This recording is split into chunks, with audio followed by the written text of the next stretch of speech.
Un jour, j'ai eu l'idée folle de faire le tour du monde en ULM pendulaire, en quête d'aventure. J'ai choisi l'ULM parce qu'il me permet de me poser presque n'importe où. Je m'appelle Xavier Resset, je suis né et je vis en Suisse, à Verbier. L'idée n'est pas de faire le tour du monde des aéroports. Je veux rester au plus près de la nature. Inutile de vous dire qu'avec la combi, j'ai pas froid. All the governments in the world should also know that maybe preserving of natural resources should be a priority. We are the human being, we can create anything.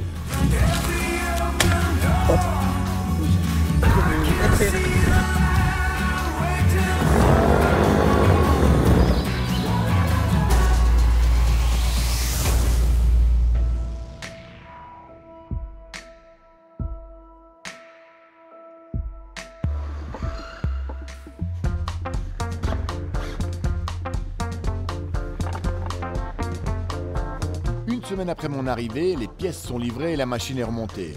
Je n'attendais que cela pour continuer plus au sud, direction le Malawi.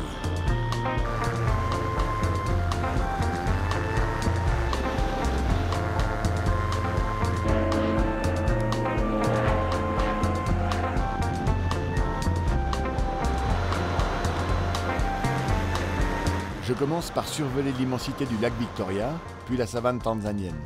Quel plaisir de voler à nouveau, d'être libre dans les airs.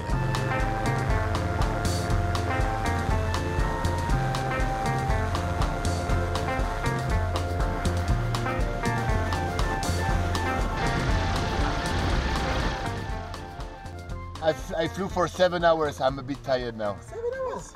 Yeah, like if I will not talk for half an hour, explain you how it works. I'm a bit tired, sorry. Yeah. But you can watch the plane if you want. Yes. No problem. Thank you. Après 5 jours et 3 arrêts en Tanzanie, j'arrive enfin au Malawi. Là, les rafales de vent me malmènent et je dois accomplir un atterrissage un peu rodéo.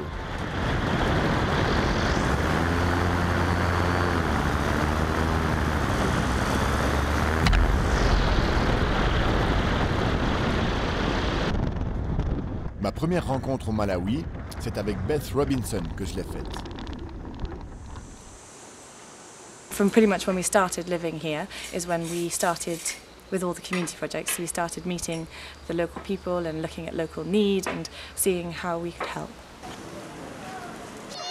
We work in infrastructures. There's 23 primary schools we work in, and we've built kitchens, libraries, classrooms, and we've got constant projects on all the time. And we've got 2 secondary schools in the pipeline. We've built 5 libraries to date, full of thousands and thousands of books. We've built bridges. So because of that, we've got our own building team, and we manufacture SSB blocks, which is basically a block made out of cement and soil.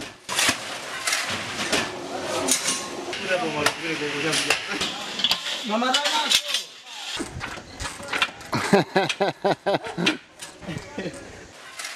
it's compressed, which means it's not burnt, so we save trees, and deforestation in Malawi is just a huge, huge issue. So here at Fisherman's Rest, we've got indigenous forest, 500 acres of indigenous forest, and each year we plant out more trees. Last year was 23,000. As a little girl, I remember trees everywhere. Driving up this hill now, I think the 500 acres of trees that we have are pretty much the only forest left. Firewood is a massive contributor because all local food is cooked on fires. And then building, there's lots more population, so roofing, furniture, it's all made out of wood. So they realise the need and have the desire to grow trees, to preserve trees, to have trees on their land. And from the forest we collect seeds, and we've got a nursery team who grow and germinate the seeds into little saplings, and then those go out into the community. We feed 6,000 children a day in schools. I would describe Malawian people as being wonderfully generous and incredibly happy, despite any circumstance, and they are wonderful people to work with and work alongside. Hello everybody! I grew up with parents that just gave all they had and are really passionate about what they do, and they live life to serve and to love people around them. And I think when you're brought up with that ethos, it's infectious. The more you give, the more you love, the richer you'll be.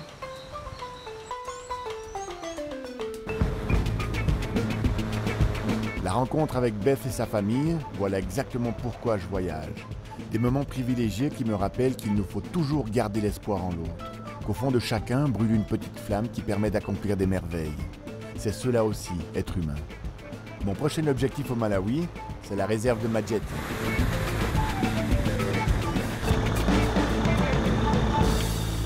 Je me trouve en plein milieu d'une réserve avec pas mal d'animaux, dont certains qui sont dangereux, genre lions. Mais c'est plutôt les animaux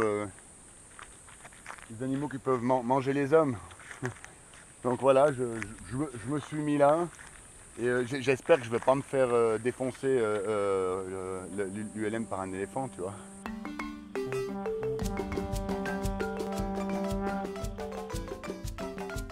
Majete is a unique park.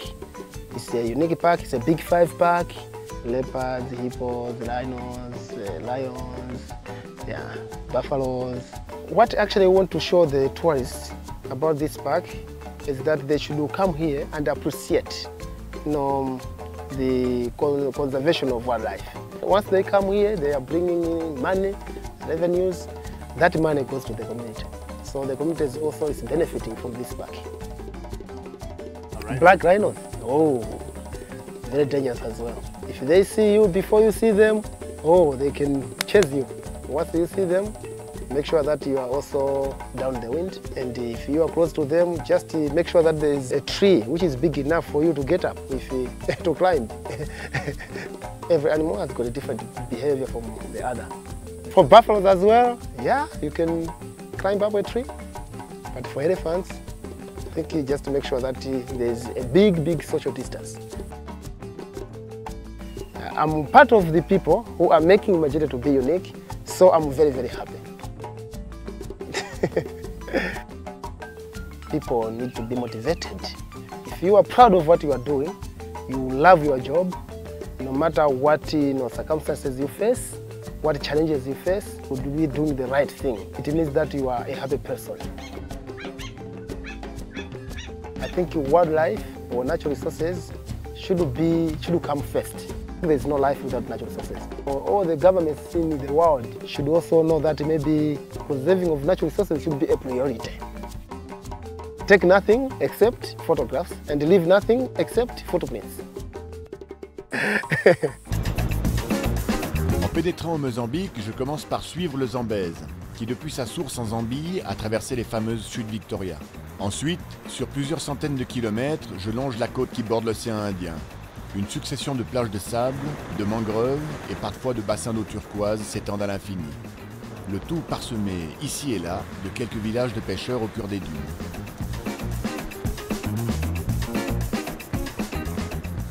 C'est carrément génial de voler au ras du sol et des vagues et d'avoir la côte africaine qui défile sous mes tongs. Il y a un mois, j'étais prisonnier au Sud-Soudan, accusé d'espionnage, et là, en me rapprochant de la pointe sud du continent africain, un immense sentiment de liberté et de joie m'envahit. Partir à l'aventure, c'est embrasser toute la palette des émotions. À force de survoler des villages de pêcheurs, j'avais envie de partager un moment avec eux.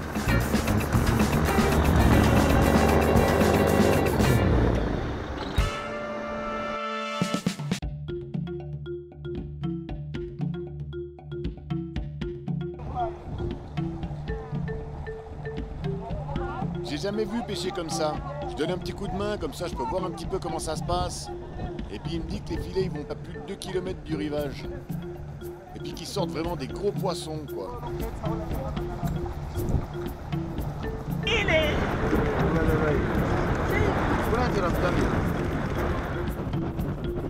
Wow, big one, huh? Yeah, big calamari.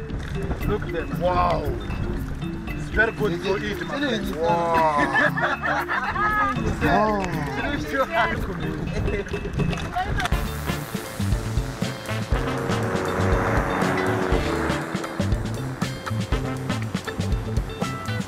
Je profite encore un peu de l'océan Indien et du Mozambique avant de bientôt obliquer au sud-ouest en direction de l'Afrique du Sud.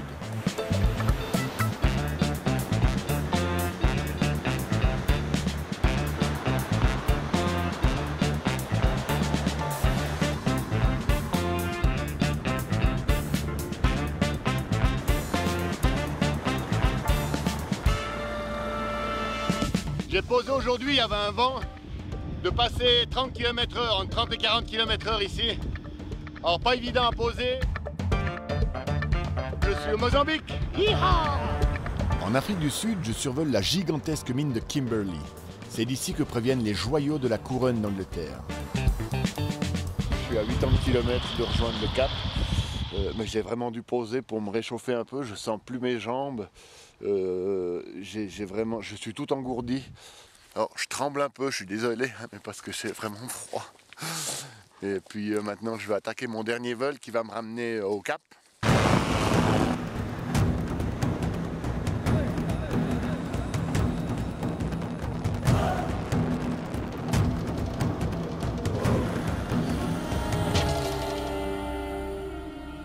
En 4 mois, j'ai parcouru 15 000 km et traversé 15 pays.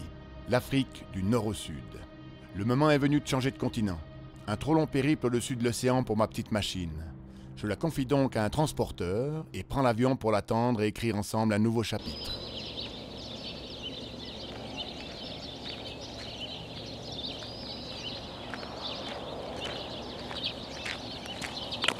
En quittant le sol africain, je repense à tous les moments de partage que cette aventure m'a déjà offert et aux mots d'Eric, rencontré à bord de son bateau en Crète.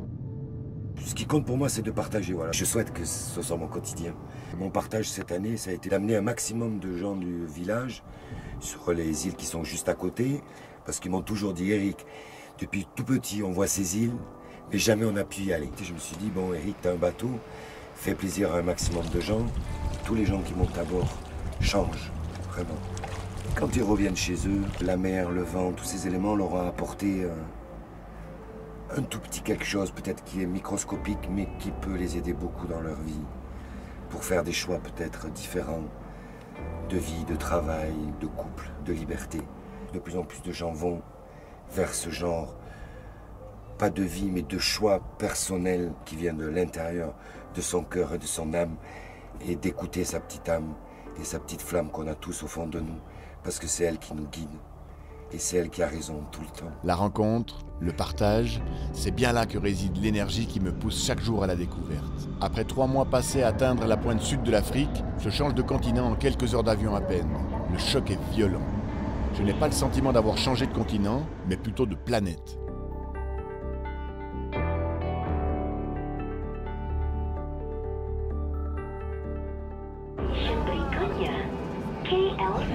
Je me sens isolé au milieu d'une fourmilière, au cœur de l'Asie. Je ne suis pas fait pour les grandes villes. J'ai hâte de retrouver ma machine et de quitter Kuala Lumpur. Cette multitude de gens, de produits de consommation, me pousse à vouloir retrouver un peu de sérénité et de calme. Il me faut une île déserte.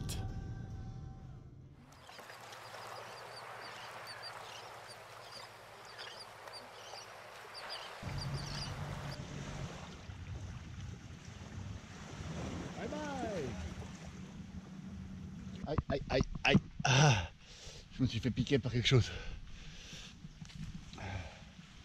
Voilà, de retour dans la jungle pour 3 jours, 4 jours. C'est une toute petite île qui fait 165 mètres de long sur 60 mètres de large. Donc c'est vraiment pas une île sur laquelle on peut vivre longtemps. J'ai un petit peu fait le tour de l'île pour voir un petit peu les ressources qu'il y avait. Boire, j'ai vu qu'il y a des noix de coco qui sont tombées. Il y a 3 cocotiers ou 4 cocotiers à peu près dispersés sur l'île. Et il y a aussi des noix de coco qui ont commencé à germer. Donc ça c'est un très bon point, ça veut dire que je peux manger aussi. J'ai pris du fil et des hameçons. Là j'ai pris un petit bout de bambou qui était sur l'île. J'ai fait des encoches des 2 côtés. C'est exactement ces petites bêtes là que je cherche. C'est des Bernard l'ermite. Voilà, il sort. Salut mon pote. Et en fait ça va me servir d'appât pour aller pêcher. Ah bah il sort. Pourquoi tu sors?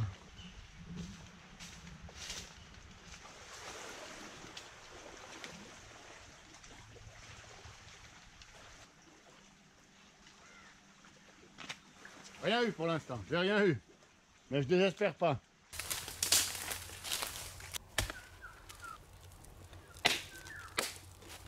Ça c'est une noix de coco qui a germé il n'y a pas longtemps. Et du coup à l'intérieur c'est ça. Ils appellent ça le huto dans l'archipel des Tonga. Et ça c'est un peu le cordon ombilical en fait du nouveau cocotier qui est en train de pousser. Ça se mange. Et il est super bon celui-là. Je suis en train de me faire dévorer par les moustiques. Mais bon, ça fait partie du jeu. Quand on est sur une île déserte, tout à coup le temps se dilate. On se rend vite compte qu'il s'écoule moins vite, que l'on peut en jouir à profusion. Je peux donc passer des heures à contempler les colonies de termites avec lesquelles je partage l'île.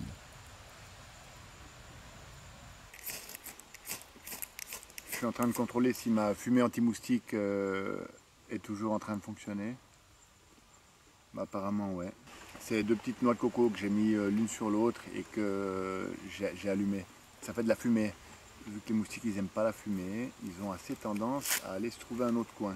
Mais ici effectivement, à part le varan, je suis le garde-manger officiel. Hein.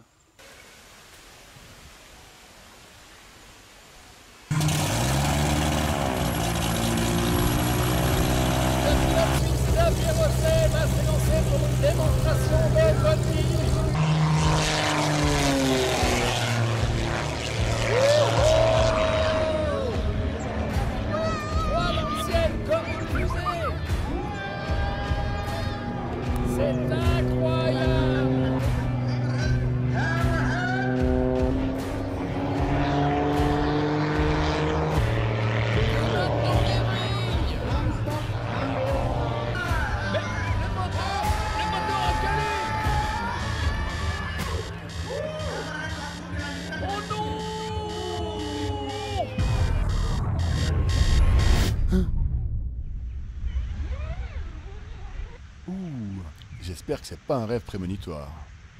Prêt pour commencer la journée?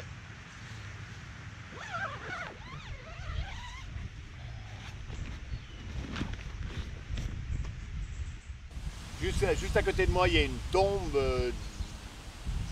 de qui, je sais pas, probablement un des anciens rois de la région. Alors du coup, j'ai nettoyé un petit peu la tombe, comme ça, il est content. Jusqu'à il y a une année en arrière, il y avait énormément de gens qui venaient visiter cette île.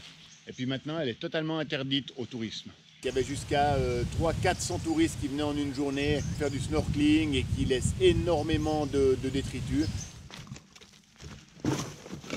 Il y a quelque chose que moi, j'arrive pas à comprendre, d'aller voir quelque chose d'incroyable et puis de le polluer. Quand tu vois les gens qui viennent skier, qui trouvent que c'est super beau, qui jettent leurs mégots, qui jettent leurs affaires après un pique-nique en montagne, ça marche la même chose dans les déserts ou avec les gens qui jettent tous leurs déchets dans l'océan. J'arrive pas à concevoir qu'on n'ait pas cette réaction de préservation d'un endroit qu'on trouve super beau. Je trouve vraiment dommage. Et l'humain a tendance à faire ça avec tout, hein. La planète. On est en train de bouffer les ressources. Et après on va se dire, ouh là là, mais on n'a plus de ressources. Mais ça sera trop tard. Je suis sur ma petite île inhabitée de Malaisie. C'est très joli. Elle est entourée de plages de sable. C'est un peu l'île que j'avais dans mes rêves au début quand je voulais partir 300 jours sur une île. Ce que je ne vous ai pas dit, c'est qu'une dizaine d'années auparavant, j'étais parti tenter une curieuse expérience. Salut! En m'isolant pendant 300 jours sur une île déserte, au milieu du Pacifique, dans l'archipel des Tonga.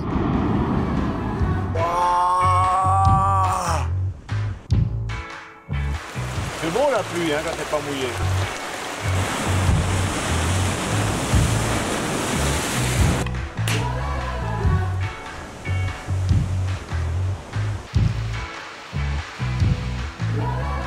Ça avait été une aventure un peu extrême, et pour finir, aussi mystique, dont je suis revenu transformé. Systématiquement, il y a du changement et absolument rien ne va comme j'avais planifié au début. Alors, c'est pas un gros problème parce que je m'adapte énormément à ce qui arrive, ça fait aussi partie de l'aventure. Mon ULM n'est pas arrivé en Malaisie comme prévu, et le transporteur à qui je l'ai confié en Afrique du Sud est injoignable. Donc là, il me faut improviser. Et je décide d'explorer la région malgré tout, en attendant de retrouver ma liberté dans les airs. Je prends tout d'abord la direction de la province du Sarawak, sur l'île de Bornéo.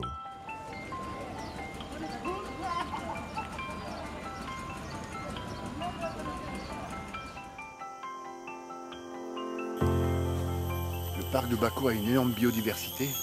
Elle abrite notamment les singes nasiques, qui sont très rares. Et ils restent toujours à la cime des arbres. C'est vraiment une histoire de patience et aussi de chance d'arriver à en voir un. On peut les entendre, mais la végétation elle est tellement épaisse.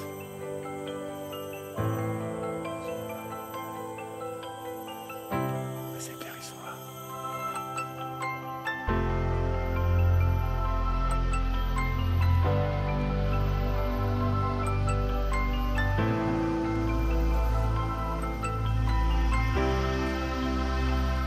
J'ai vu une guêpe comme ça, la longueur de mon petit doigt.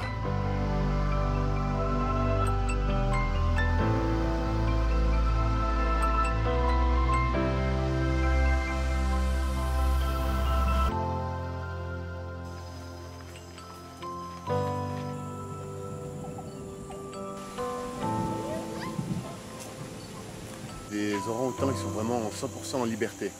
Ils ont là des cordes, ils sont nourris 2 fois par jour, il y a un contrôle vétérinaire, mais ils peuvent venir ou pas, ils sont vraiment libres de leur mouvement ici dans la jungle. Et le parc ici essaye de les préserver parce qu'il y en a de moins en moins dû à la coupe des arbres.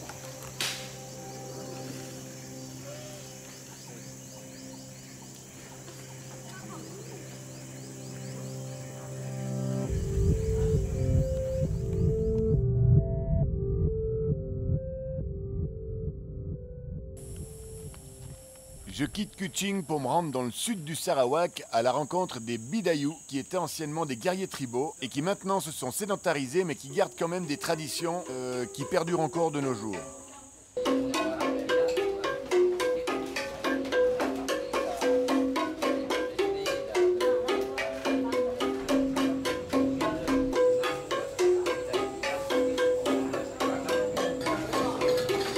Durant les dernières décennies, de nombreux jeunes ont quitté le village pour rejoindre la ville dans l'espoir d'une vie moins dure.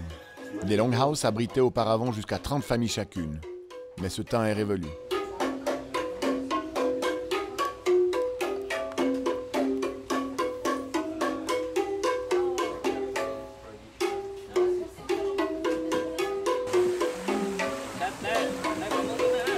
Ici, on vit simplement, au rythme de la nature.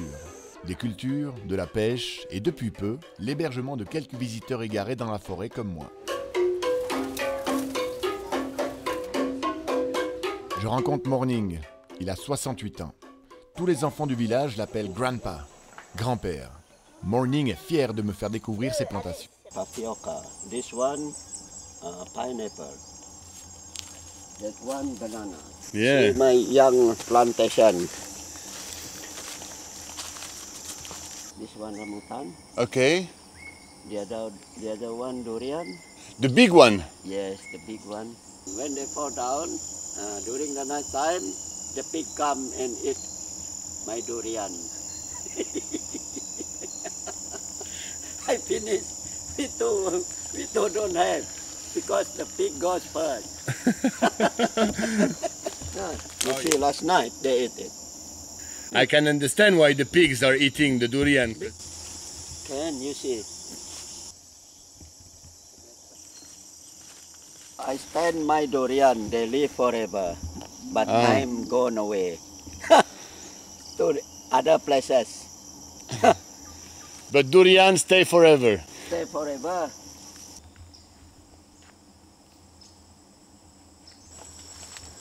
You see my rubber, all dead already, turned down by termite. If you can collect the latex, this one they use for aeroplane. You see the tire aeroplane. It's very, very strong, this one. This one is called tangkalong. If you plant a lot, this one you make good money. Because latex will come out. Yeah. They grow big, as big as this. There you collect it. Mangosteen tree. Et puis, il y a ces faits d'armes avec les cochons sauvages. And aim the pig, aim like this from here, the gun. So when I press the trigger, so you see, the pig run away. And then I shoot again. Miss also. Very big, very straight. 3 times I shot the pig like that. Never mind, you just eat my tapioca. So they finish my tapioca. Viagra, yeah. So you are the Viagra dealer of the village. Yes, I plant it. My young Viagra. J'adore. C'est génial. Je quitte Morning, sa bonne humeur et sa vie paisible dans la jungle de Bornéo pour reprendre le cours de mes aventures à Malacca, près de Kuala Lumpur. Alors pour se déplacer à Malacca, il y a deux solutions. Soit c'est des taxis normaux qui s'appellent Grab, c'est un peu le système Uber ici à Malacca. L'autre solution, c'est ça.